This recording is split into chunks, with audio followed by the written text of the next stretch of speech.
Hindi namin talaga inaasahan ganito kalakas kasi yung balita hindi naman masyadong 95 yung lakas, 135 ang bugso.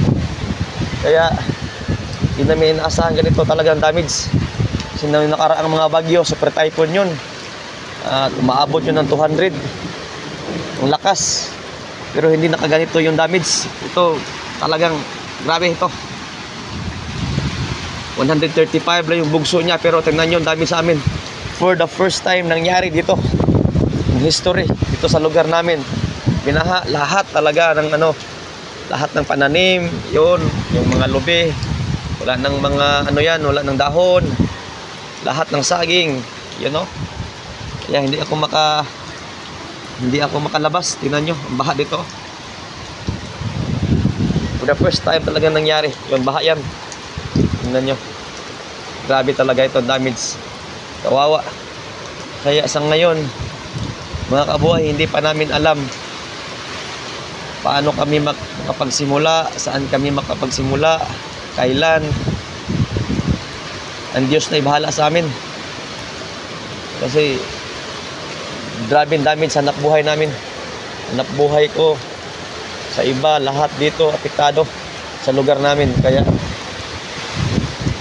Diyos na ibahala sa amin kung paano kami makapagsimula ulit. Alam namin hindi kami pabayaan.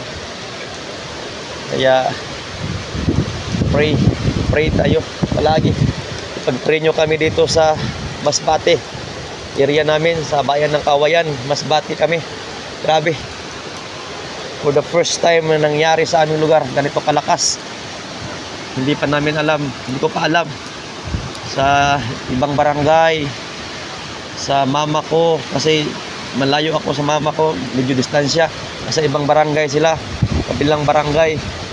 Kaya dito sa amin ganito ang damage, hindi pa tapos ang bagyo, wala na kaming signal. Kaya nirecord ko na lang itong video na ito, nirecord ko na lang.